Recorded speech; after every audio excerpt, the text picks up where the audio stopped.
gracias por invitarme de nuevo.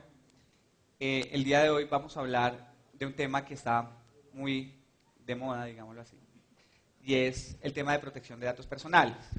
¿Cómo funciona el tema de protección de datos personales y cómo se puede aplicar las reglas generales de protección de datos personales a las entidades públicas, en particular a los archivos que puedan tener estas entidades? A ver, esto. No. A ver. Jejejeje.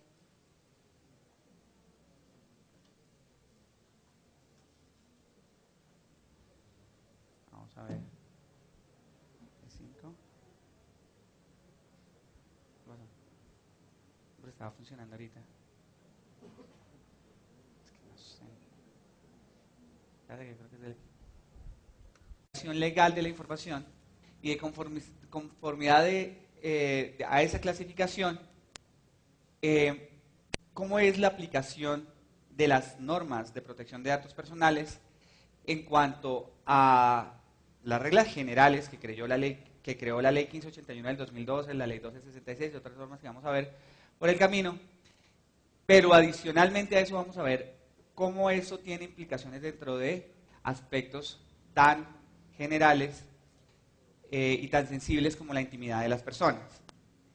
Entonces, comencemos a clasificar o a conceptuar mejor. Entonces, en primer lugar, vamos a hablar de la privacidad. ¿Por qué? Porque la privacidad es el genérico más grande en donde están inmersos todos los aspectos que tienen que ver con la protección de datos personales y con la protección de toda la información que existe de las personas. Entonces, ¿cuándo nace y cómo nace el concepto de privacidad? El concepto de privacidad nace con una historia de amor. Resulta que este que está aquí a la izquierda, el más simpático, se cuadró con una chica que era una hija de un senador en Boston, en Estados Unidos. Y ellos vivían la vida loca, o sea, se la pasaban de farra, rumbeando, bebiendo, súper delicioso. Y como la chica era hija de un señor tan importante, todos los paparazzis lo seguían. Les tomaban fotos y los sacaban en todos los periódicos. Y él ya estaba pues súper harto del tema porque pues lo tenían, le hacían, hoy le diríamos, le hacían bullying. En ese tiempo se la montaban, ¿no? Entonces se la montaban muchísimo. Y entonces él habló con uno de sus profesores favoritos, que era el que está a la derecha, Luis Bardius, y le dijo, oiga, usted es un tipo súper duro como abogado. El tipo terminó siendo magistrado de la Corte Suprema Americana, que es el honor de los honores de los abogados gringos. Y bueno, pues es una de las cortes más importantes del mundo. Y entonces le dijo, oiga, yo pongo el problema, usted ponga la parte jurídica y hagamos un ensayo. Y entonces hicieron un ensayo que se llamó The Right to Privacy.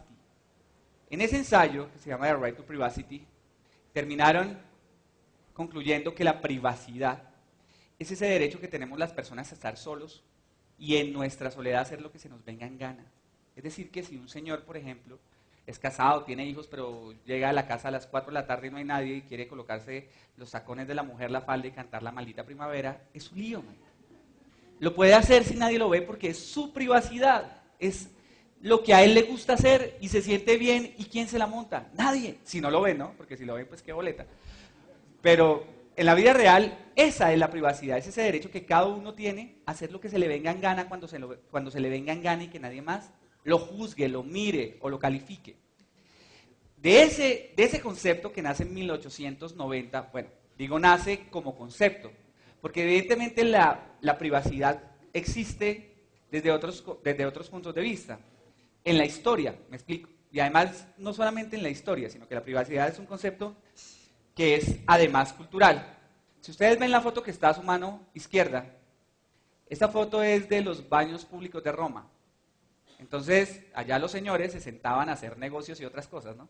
Entonces, mandaban a los esclavos a que calentaran el sitio y luego se sentaban allí todos los senadores y hacían sus negocios, hacían muchas cosas en ese sitio que eran unas letrinas públicas, en pocas palabras.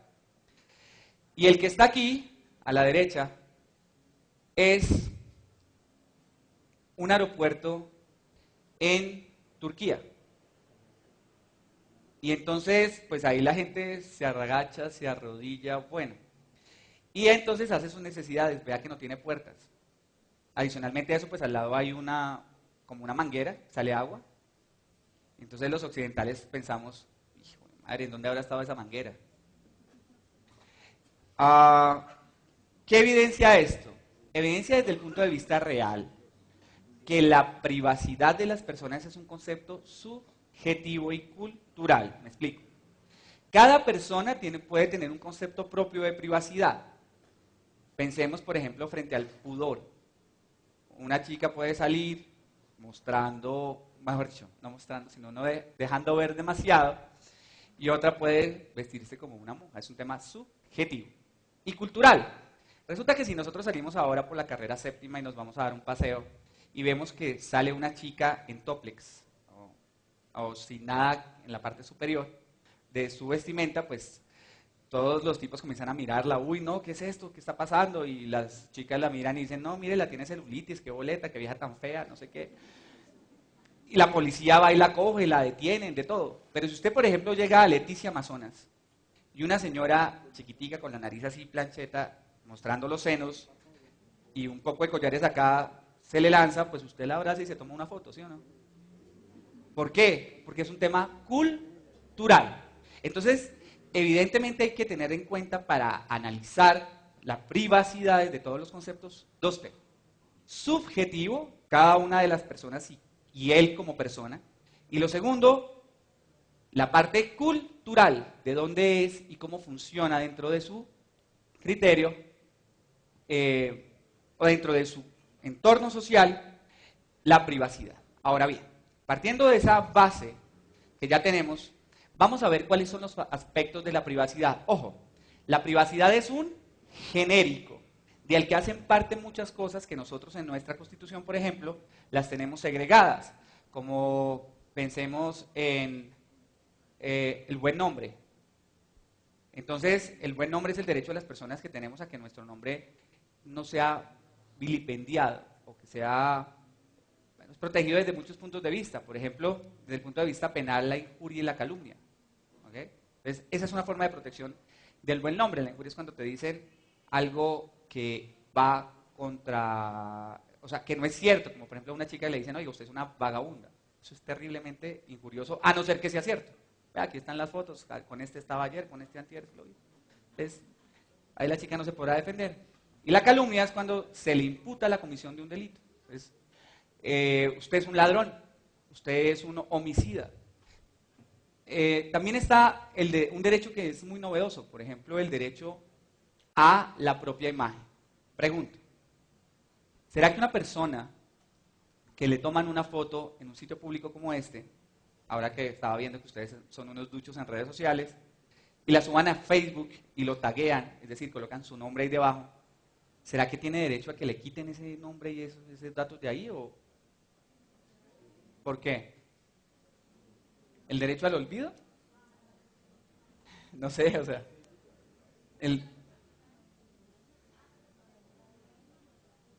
a la propia imagen, ¿cierto? Analicémoslo. En el contexto, primero, el dato que está colocándose ahí es su imagen, pero ¿está en un sitio público o es un sitio privado? Un sitio público. Entonces, ¿será que esa imagen tiene, técnicamente se llama expectativa de intimidad? ¿Sí o no? No. Entonces sí la podrían subir. Y le pueden colocar el nombre. Lo que no puede hacer, por ejemplo, es colocarle debajo del nombre durmiendo en clase porque acababa de almorzar, ja, ja, ja. Porque ya el cuento cambia. ¿Me explico? Ya el cuento cambia. Se durmió en la conferencia del doctor Andrés Guzmán, qué boleta. Evidentemente sería algo comprensible, pero eso podría afectar el buen nombre y entonces ya estaríamos hablando de otro tema. ¿Me explico? Ok. Ya vamos a entrar en detalle con el tema de la expectativa de intimidad. Adicionalmente a eso, por ejemplo, está el secreto de las comunicaciones. Las personas tenemos derecho a que no se nos intercepte, que no se nos graben las llamadas o las conversaciones que tenemos con otra persona, a no ser que lo consintamos o que exista una orden judicial. Adicionalmente a eso existe la inviolabilidad del domicilio.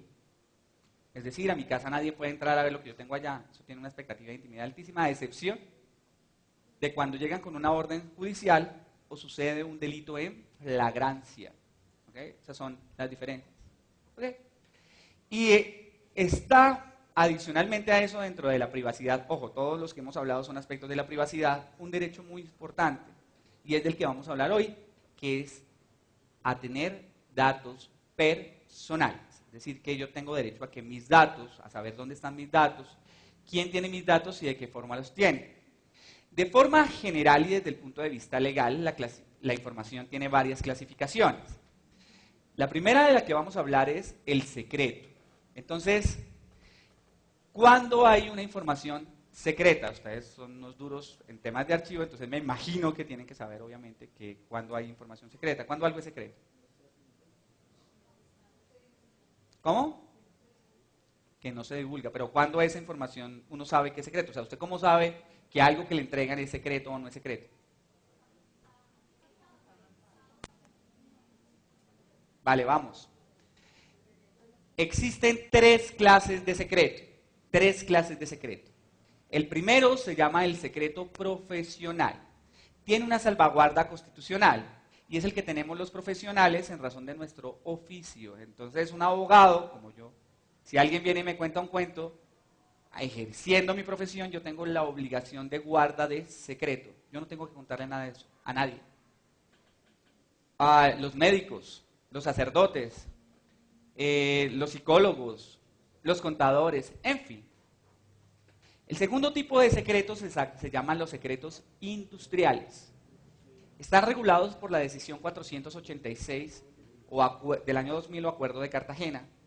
Esa norma, la decisión 486, dice que para que exista un secreto industrial, ese secreto tiene que estar tan bien compartimentado que aunque quienes guardan el secreto, que está separado, se hablaran, no pudieran revelarlo. Pero evidentemente es de los industriales, de los empresarios. Los secretos más famosos, por decirlo así, son por ejemplo la fórmula de la Coca-Cola, que nadie sabe cómo la hizo, y otros que son más deliciosos aún, como la fórmula del aguardiente, del whisky, etcétera, etcétera, etcétera, algunas fórmulas etílicas.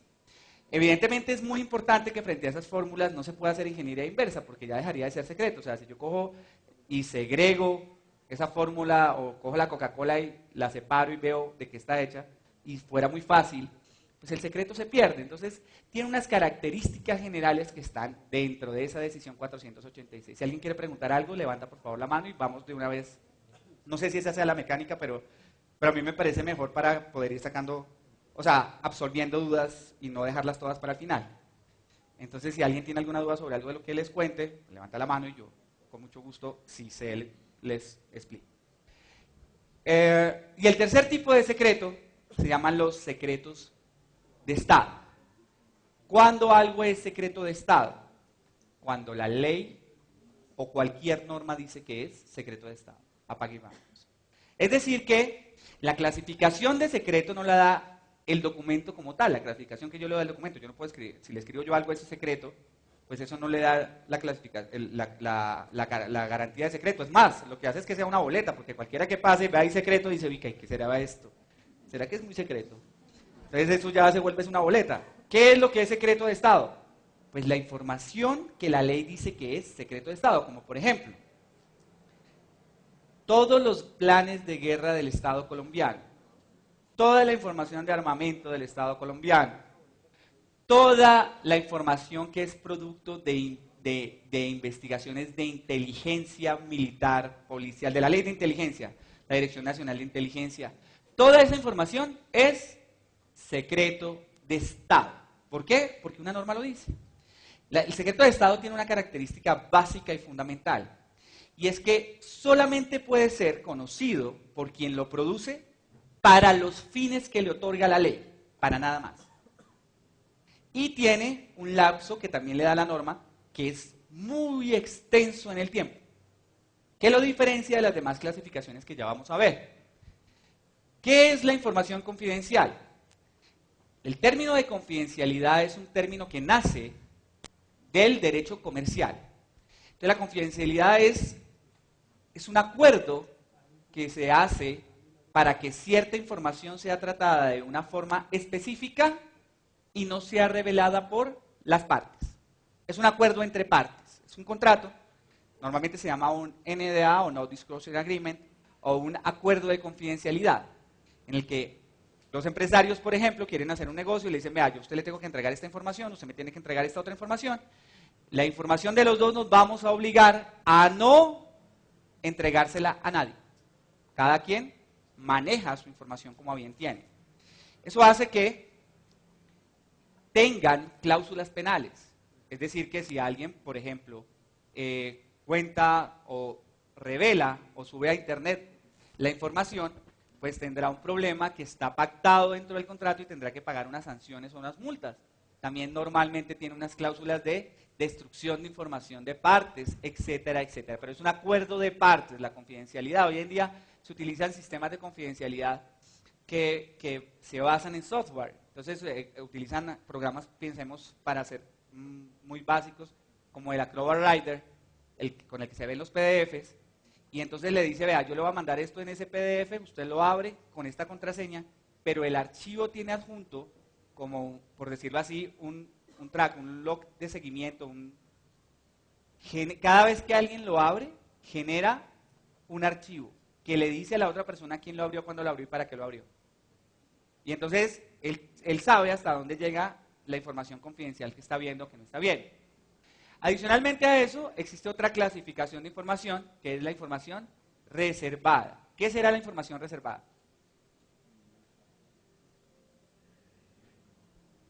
¿Ni idea?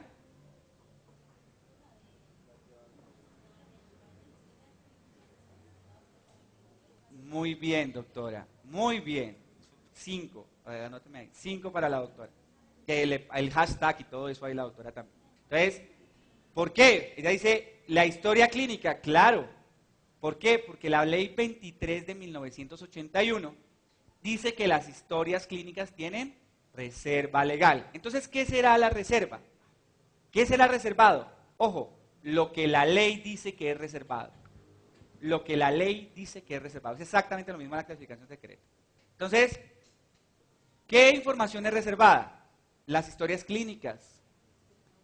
Las historias laborales no. Parcialmente. Ahora vamos a hablar de eso. También es reservada la información de algunos procesos judiciales, como los procesos penales en etapa de indagación, como los procesos de filiación paterna. ¿Sabe qué es eso? ¿Nadie sabe qué es eso? Cuando se busca el papá, el señor no reconoce al hijo, entonces le inician un proceso de filiación paterna. Procesos de adopción. Muchos procesos judiciales. Tiene reserva la información financiera de las personas, de acuerdo al estatuto financiero.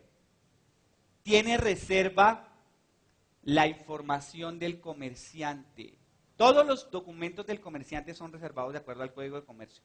Eso para ustedes es algo importantísimo. ¿Por qué? Porque cuando yo digo que toda esa información es reservada, pues no le debo dar el mismo procedimiento ni de archivo, ni de difusión en caso de que alguien lo necesite. ¿Por qué? Porque tiene reserva. Y entonces deberé buscar el proceso de levantamiento de esa reserva frente a esa información en particular. ¿Me explico?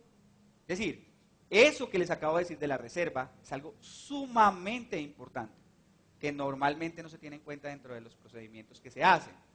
Y adicionalmente a eso, porque la clasificación de información reservada es gigantesca. Hay muchísima información reservada, dígame, doctora.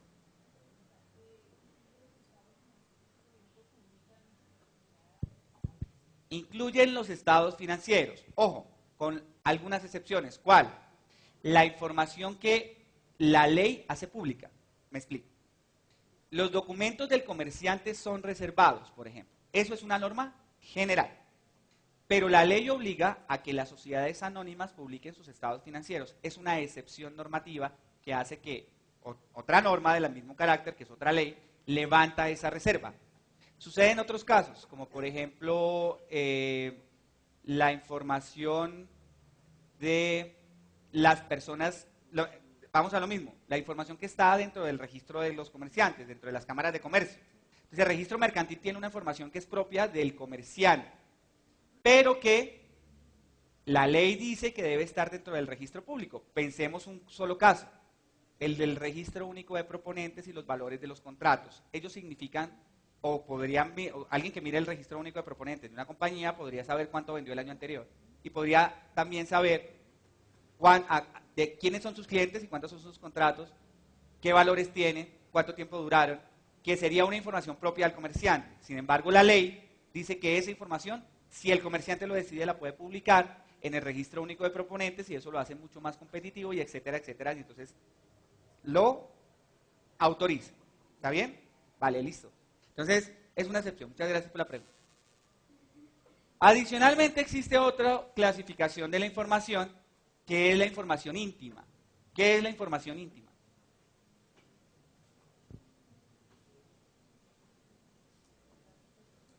¿Datos personales son íntimos?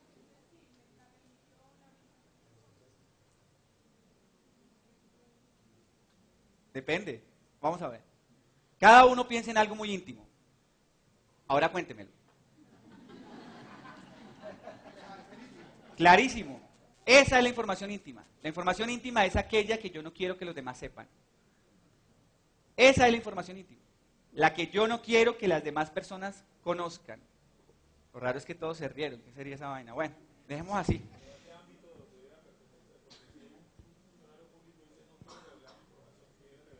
No, a ver, es que la intimidad es subjetiva, es de mí. Entonces, yo digo, yo soy el tipo que le gusta ir a cantar La Maldita Primavera. Yo no quiero que nadie sepa. Entonces, ¿cuándo deja de ser información esa información íntima? Pues cuando yo le cuento a alguien, estoy tomando trago con un amigo, imagínense que a mí me fascina colocarme y ya, y le cuento el cuento. Entonces el tipo, qué boleta, y entonces se lo cuenta a todo el mundo. ¿Por qué? Porque yo renuncié voluntariamente a mi intimidad. Pero lo que le digo, la intimidad es subjetivo. Ahora bien, frente a la intimidad hay un término muy importante que se llama la expectativa de intimidad. ¿Qué es esa expectativa de intimidad? Que ese es el quid del asunto. Es esa expectativa que tenemos las personas de que cualquier acto que estamos haciendo no lo están conociendo los demás. Vamos a ver, para entender más o menos ese concepto de expectativa de intimidad.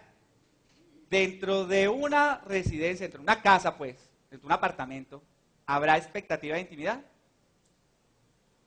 Evidentemente hay expectativa de intimidad, porque es mi casa y cuando hablamos de la privacidad, dijimos que una de las partes de la privacidad era la inviolabilidad del domicilio. En ese orden de ideas, resulta que a mí me gusta salir a trotar en las mañanas, y entonces voy trotando por el Parque El Virrey. Y resulta que en un segundo piso veo dos rubias de 20 años, espectacularmente hermosas, que están tomando aguardiente. 4:30 de la mañana, esa es la hora que a mí me gusta salir a correr, porque no hay nadie más. Y entonces las veo y digo, no, estas chinas como chuscas ahí tomando aguardiente hasta ahora, y en ese instante una comienza a tirarle el aguardiente a la otra encima. Y entonces la otra, para defenderse, se quita la camiseta y se la tira a la otra. Y entonces la otra dice, pues no me dejo y me quito el brasier, y ¡prum! Se agarran las dos allá a pelear y a jugar. Como un señor muy decente, paro pues a observar, me pellizco porque de pronto estoy dormido, a esa hora uno nunca sabe, y saco mi celular y filmo. Como un señor totalmente decente, yo no puedo creer esto, pues de pronto algo que hay. Pregunto, ¿están dentro de su casa? ¿Violé su expectativa de intimidad? Hagámoslo por votación. ¿Quiénes dicen que sí? Levanten la mano. ¿Quiénes dicen que no? No, aquí lo que hay son votos en blanco. Eso está bien. Ganó el voto en blanco. Vamos. Vamos. Entonces, vamos a ver. ¿Cómo puedo saber si lo hice o no? Basado en eso. La pregunta es 100% subjetiva. La pregunta es la siguiente. ¿Podrían ellas prever que ese acto que estaban haciendo dentro de su casa, alguien podría pasar y verlo?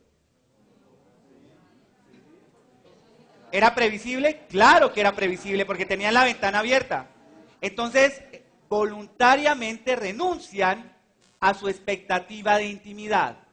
Voluntariamente, nadie las obligó, voluntariamente renuncian a su expectativa de intimidad. Lo que hace que yo me pueda parar y verlo. Si están borrachas, eso no tiene nada que ver. ¿Lo podían prever? Claro que lo podían prever. ¿Era previsible en el estado de ebriedad que quisiera. Y si el estado de ebriedad era bastante, pues entonces ya estamos, pues las chicas ya estarían caídas de la borrachera. Entonces ya el tema era otro. Pero evidentemente sí era previsible. Cualquier persona puede prever que si está en la sala de su apartamento y abre las cortinas, quien pase lo puede ver. Hubiera pasado lo mismo si las chicas hubieran salido desnudas al baño o lo que sea. Exactamente lo mismo. Esa presunción no existe porque ellas podían prever que alguien las podría ver. Ahora bien, como yo soy un tipo súper dadivoso, como se podrán dar cuenta, llego a mi oficina y digo, vamos a enviar este video para que lo vean todos mis amigos. Y subo el video a YouTube. Y a los 10 minutos tengo 10.000 visitas que ven a estas chicas, las chicas fabulosas del Parque del Virrey. ¿Será que violé su expectativa de intimidad? ¿Por qué ahí sí y en el otro no?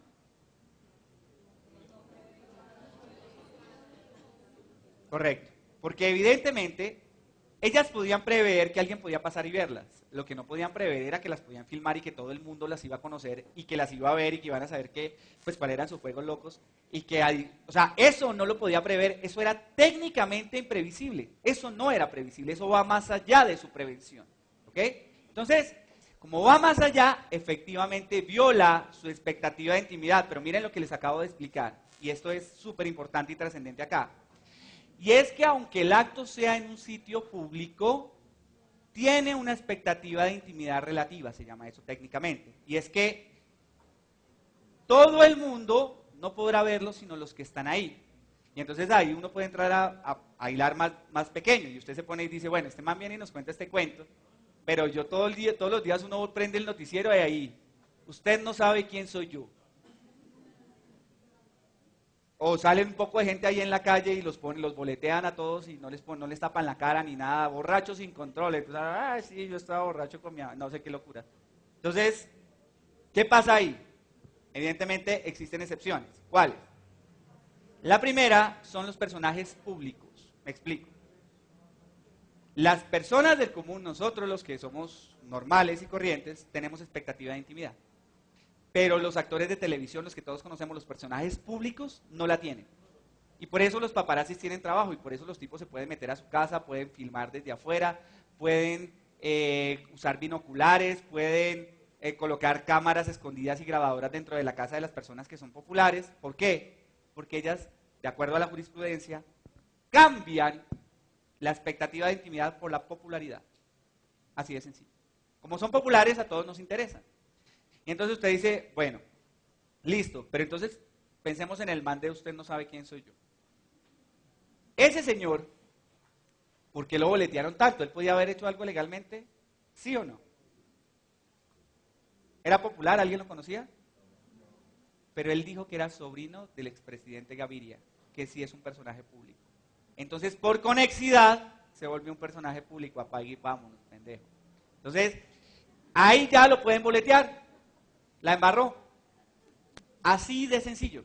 Si él hubiera sido un mortal cualquiera como nosotros, si hubiera dicho usted no sabe quién soy yo, pero no hubiera dicho que era el sobrino del presidente, pues entonces hubiera podido estar ahí y no hubiera tenido ningún lío y lo hubiéramos podido bajar de internet y hubiera tenido derecho a esa intimidad relativa y absolutamente a todo aunque hubiera estado en un sitio público. ¿Estamos? Vale. Y ahora vamos a la clasificación más importante para este curso, para lo que estamos hablando esta tarde, que es de datos sensibles. ¿Qué son los datos sensibles? ¿Ok? Vamos a hablar, para llegar al concepto de datos sensibles, vamos a comenzar a hablar de la Ley 1581 del 2012. Esta ley es la Ley de Protección de Datos Personales. ¿Por qué la hace esta Ley 1581 del 2012? La verdad es una necesidad social la salvaguarda de la información de las personas, pero en la vida real nació por el TLC con Europa. Europa iba a hacer, o firmó ya, un TLC con Colombia. Entonces, cuando firmaron el TLC, los europeos nos dijeron, oiga, loco, ¿ustedes cómo cuidan los datos personales de los colombianos? Y nosotros, ¿ah? Entonces, los europeos dijeron, pilas, yo no hago negocios con gente que no salvaguarde los datos personales de ustedes y de nosotros, porque es que nosotros les vamos a intercambiar información.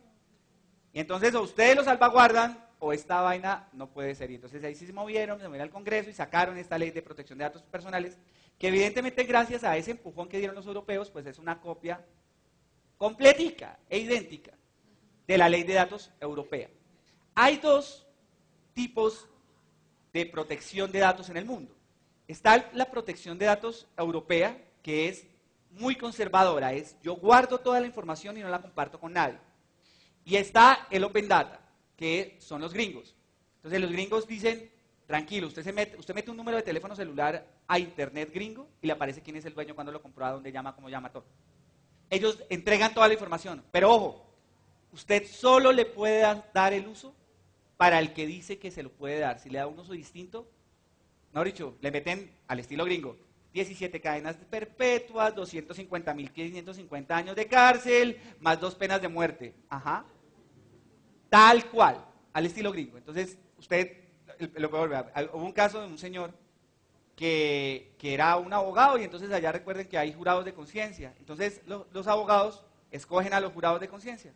Entonces, este tipo se metió a internet a buscar un jurado, a buscar qué había hecho en su vida un jurado de conciencia.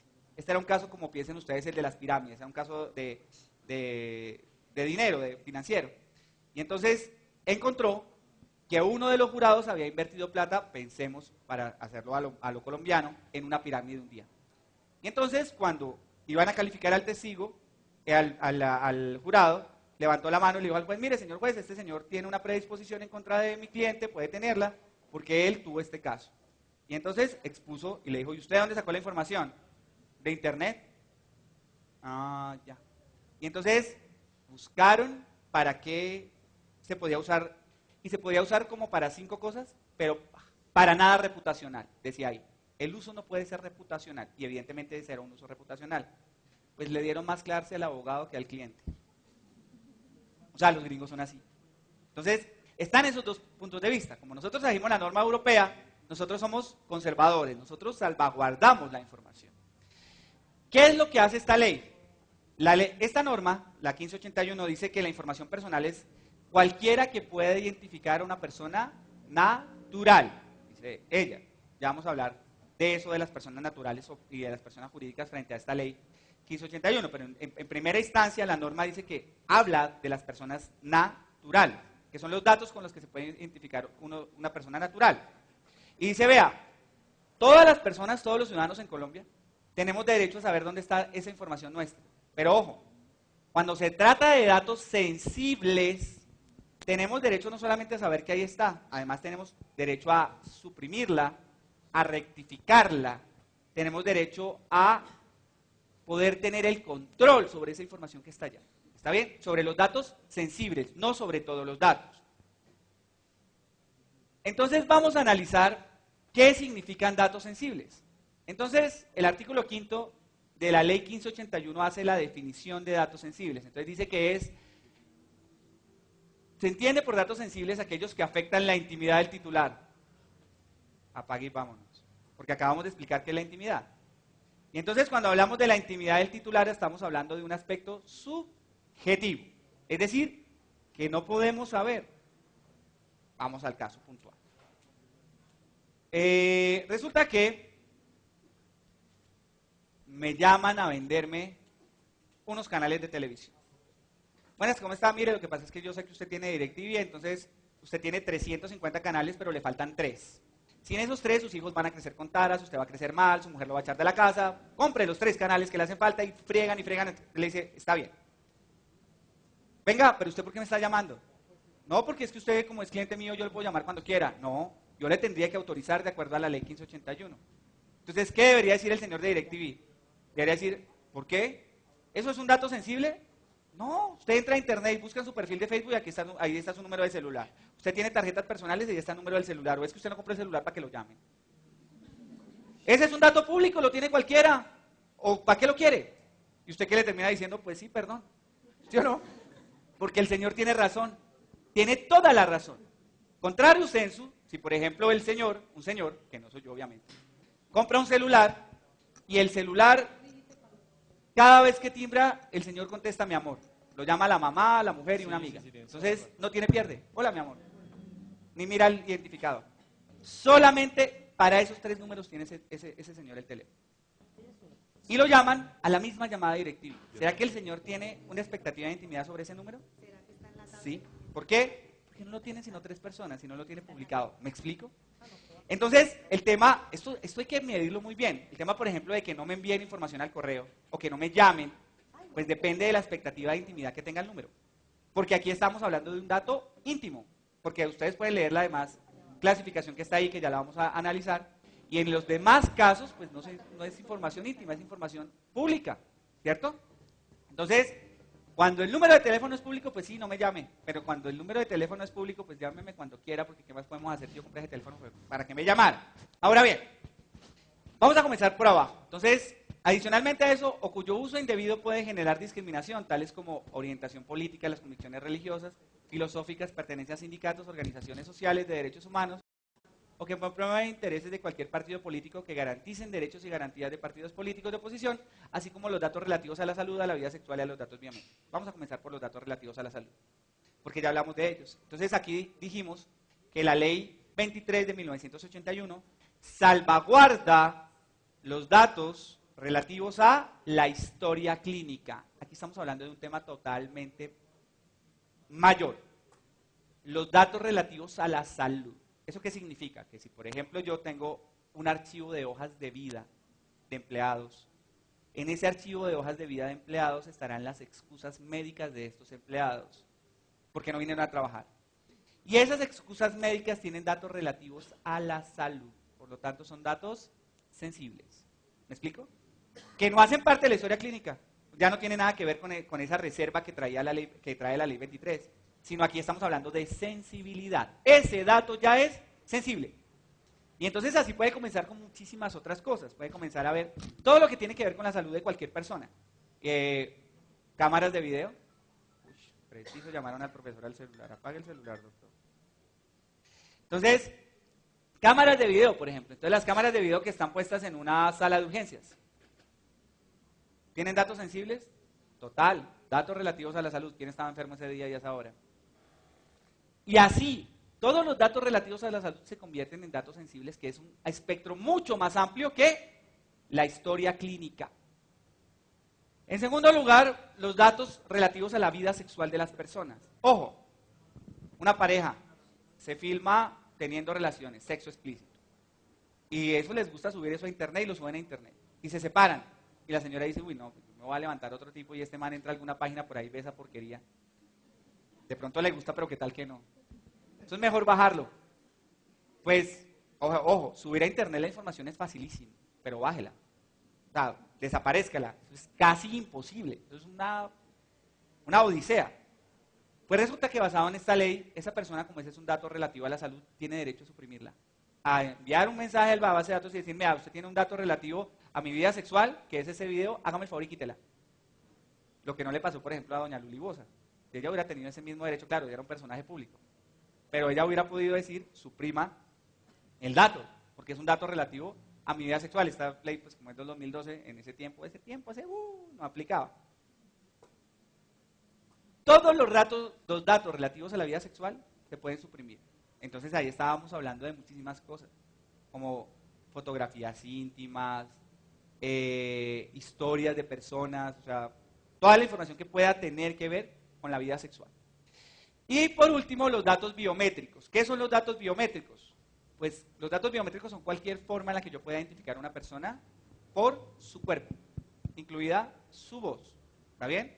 Esos son todos los datos biométricos que también se convierten en datos sensibles. Entonces ustedes tienen que comenzar, por ejemplo, a pensar que si nosotros tenemos archivos de información de videos, de información de videos de cámaras de seguridad, ¿no? Backup de las cámaras, ¿ok? Información grabada de reuniones. Todo eso entra a ser datos sensibles. ¿Por qué? Porque tienen información biométrica, la voz, la imagen, las fotografías. Ojo, las huellas digitales, por ejemplo, el tema de las huellas digitales de los ingresos de los edificios, cuando usted tiene que colocar la huella. Esa es información biométrica. Eso tiene un significado grande, porque ¿qué es lo que exige esta ley?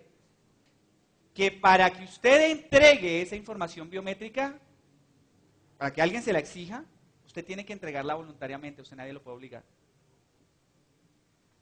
Eso significa, brutal, que si usted llega a un edificio y el señor de la puerta le dice, hágame un favor, tiene que registrarse con su huella, usted le dice, no, la ley 23 de 1908, la ley 1581 del 2012 dice que es un dato biométrico sensible, y como es un dato biométrico sensible, yo tengo que dar una autorización libre, expresa, espontánea, de mi voluntad, y yo no quiero darla. Entonces el tipo le dice, quítese que hay más gente en la fila, nada que hacer, no entra. ¿Okay? Pero evidentemente usted tiene el derecho, ¿por qué? Porque la ley se lo da. Así de sencillo. Entonces, ¿qué hay que hacer cuando a mí me piden un dato biométrico? O cuando yo exijo un dato biométrico, cuando exijo cualquier dato de los que está acá. Debo llenar un formulario de consentimiento informado, en el que me informan quién va a tener mi información, para qué la quiere, y me dicen qué derechos tengo yo frente a esa información. ¿Qué puedo hacer yo frente a esa información? Si la puedo suprimir, si la puedo rectificar, y los canales por los que lo puedo hacer. Quien captura esa información tiene la obligación de guardar esos documentos, de archivar esos documentos y tenerlos guardados y salvaguardados. ¿Funciona solamente con las bases de datos nuevas? No. Funciona con todas las bases de datos existentes, incluidas aquellas antiguas. Entonces, en las antiguas, ¿yo qué tendré que hacer? O en la información que tengo anterior, pues ir a buscar a la gente y pedirle el consentimiento para poder darle tratamiento a esa información. ¿Está bien? Listo. Y ahora vamos a hablar de los datos cuya discriminación pueda generar, puedan generar discriminación. Pensemos, por ejemplo, en un caso. El caso de la revocatoria del alcalde, Bogotá. Entonces cogieron unas firmas y entonces todas esas firmas las llenaron y las presentaron. Él, como única mecanismo de defensa que tiene para saber si esas firmas eran reales o no, eran tipos que estaban, un tipo colocando nombres, números de cédula y chulos, es verlas y analizarlas. La registraduría queda un proceso para verlas y analizarlas. Entonces le dice, vea, usted tiene que venir y verlas. Él dice, no, yo necesito que me la entregue, coloca una tutela y lo obligan a entregarla. Vamos a ver. ¿Será que el nombre de las personas es un dato público o es un dato sensible o es un dato privado, reservado, secreto, de alguna forma? Público, ¿cierto? El número de cédula, público. Lo que hay ahí son nombres y números de cédula en esa lista. ¿Tienen alguna presunción de o expectativa de intimidad? Pues resulta que cuando allá cogieron esas fotografías, yo no puedo decir qué fue él o qué persona fue, pero apareció una página web que se llamaba cuidomifirma.net. Entonces usted escribía su número de cédula y aparecía, se había firmado ese documento, la revocatoria del alcalde. En internet, ¿no? Cualquier persona que tuviera su número de cédula podía ingresar y ver si usted lo había firmado. Y decirle, oiga, aquí hubo, usted como que le cae mal el alcalde, ¿no? ¿Eso puede generar discriminación? Entonces, ¿será que estamos hablando de información sensible, sí o no? Evidentemente. Eso deja una enseñanza grandísima. ¿Y cuál es? Que los datos se clasifican por su uso en materia de protección de datos personales, no por su naturaleza. Porque evidentemente el nombre, a las luces rojas, pues es que no me habían avisado, bueno, ya voy a terminar, me quedan dos.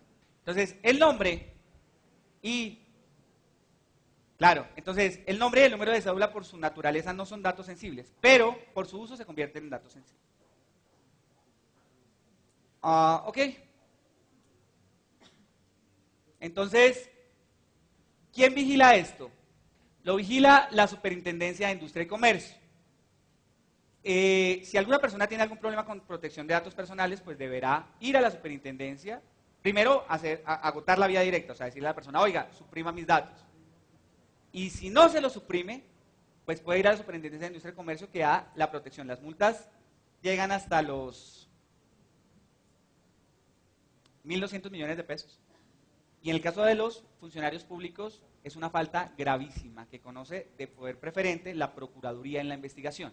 ¿Okay? Entonces, importante que esta es una obligación que tienen las entidades de salvaguardar su información y de que la información, incluida aquella que está dentro de los archivos, pues no esté disponible en estos casos, en los casos que sea sensible, y se le dé un manejo o trato pues, de información más alto y la guarda desde el punto de vista de seguridad informática, esté alineada con 27001 y sea muy segura. Bueno, les agradezco muchísimo por su tiempo, espero que les haya servido la charla. Muchísimas gracias de nuevo por la invitación. ¿Preguntas? ¿O no? ¿Me lo preguntas? Bueno, sí hay dos preguntas, tres preguntas. Buenas tardes, Benjamín Rodríguez. Tengo una duda. Ahorita hay unas compañías que están ofreciendo servicios de guardar esas bases de datos. O sea, lo debería guardar la entidad, lo puede guardar la entidad, tiene que usar esas compañías que dicen que guardan ¿Y los para datos. qué las guardan? ¿Solamente es un tema de archivo o van a hacer algún tipo de tratamiento? No, como que es un tema de archivo. O sea, ellos dicen que guardan o sea, que están ofreciendo el servicio de protección de los datos. Algo así. Usted guarda una réplica. Vale, es que depende del uso que le vaya a dar. Si el uso no es tratamiento, es decir, si alguien puede acceder a esa base de datos y la está compartiendo y alguien puede entrar a esa base de datos y sacar esa información, pues evidentemente es un uso que debería estar autorizado por los titulares de la información. En caso contrario, simplemente es un proceso de guarda por seguridad que no le veo ningún problema. ¿Alguna otra pregunta? Yo, Sandra Hola. Díaz, buenas tardes. Hola, Sandra. Mi pregunta es la siguiente, dentro de un ejemplo, varias preguntas. Si yo soy un funcionario público, me toman una foto en este evento público, la sube en la entidad, la sube a la red social o a cualquier canal de información, Sí. Y aparezco yo solicito que no esté allí. ¿Qué debe hacer la entidad? ¿Por qué? ¿Tengo yo derecho a decirle, quite eso, que no quiero aparecer ahí? Bueno, la primera pregunta es muy técnica. ¿Quién es mi cliente? ¿Usted o la entidad?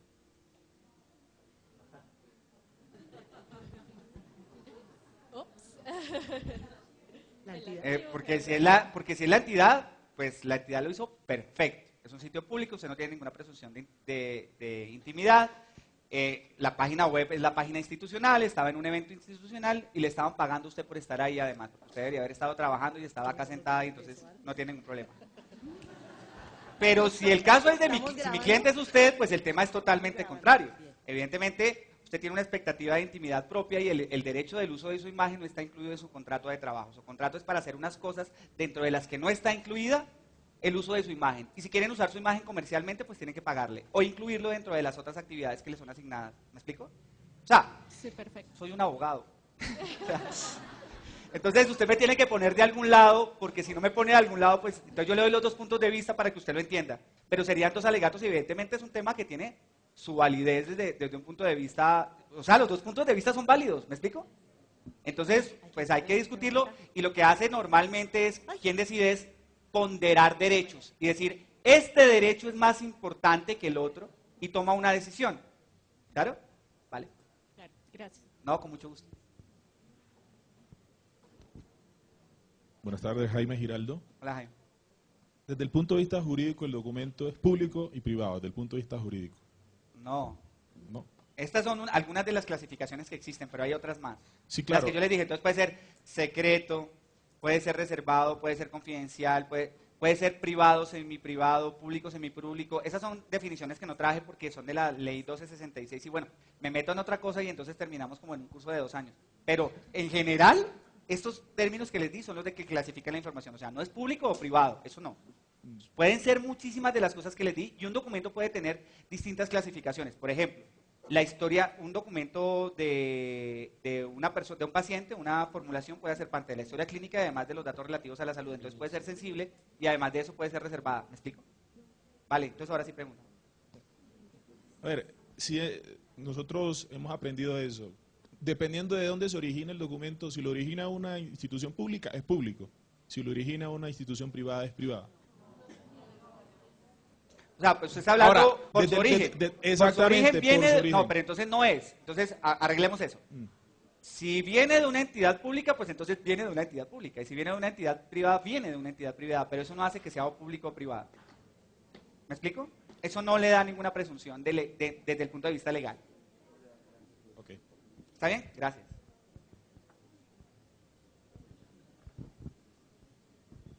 Buen día, mi nombre es Joseph Martín, trabajo en una universidad.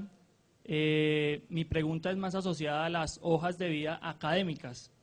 Pues en los últimos meses hemos tenido unos problemas de que el papá se acerca a pedir las notas del muchacho y el muchacho, digamos, es menor de edad. Vale. En muchos casos, pues lo que yo me he dado cuenta es que esa hoja de vida o esa historia académica es un dato sensible, es un dato que pues nosotros estamos salvaguardando. Entonces no sé si sea correcto darle las notas al Papa o no sea correcto. Vale, gracias por la pregunta. En primer lugar, la ley 1581 del 2012 proscribió el tratamiento de datos de menores de edad. ¿Eso qué significa? Que sin autorización de la S es importante, los padres, los dos padres, no se puede hacer tratamiento de ningún dato de los menores. Entonces, desde ese punto de vista, el tratamiento de esos datos deberá ser, primero, consentido por los padres, y segundo, pues obviamente si son menores de edad y los padres son quienes dan el consentimiento, tendrán derecho y la obligación de acceder a toda la información. ¿Me explico? No solamente el derecho, la obligación. El día que el tipo cumpla 18 años y un día, suerte, tiene que pedirle permiso a él, los papás, para poder ingresar. Y tiene que ser un permiso libre, expreso y consentido. Y evidentemente, aunque el papá diga, pero es que yo pago la matrícula, pues qué pena, pero es que el dato es de él, no del que paga.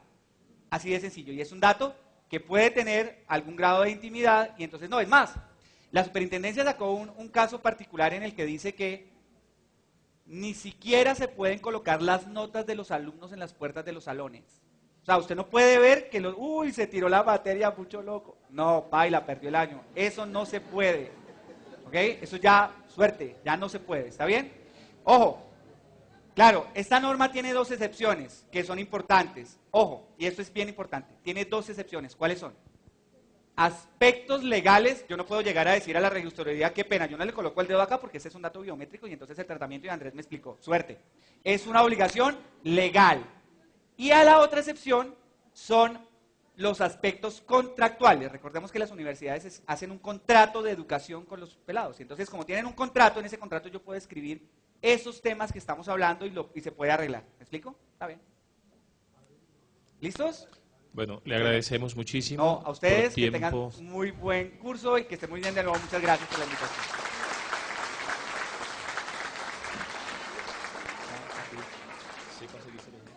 Gracias.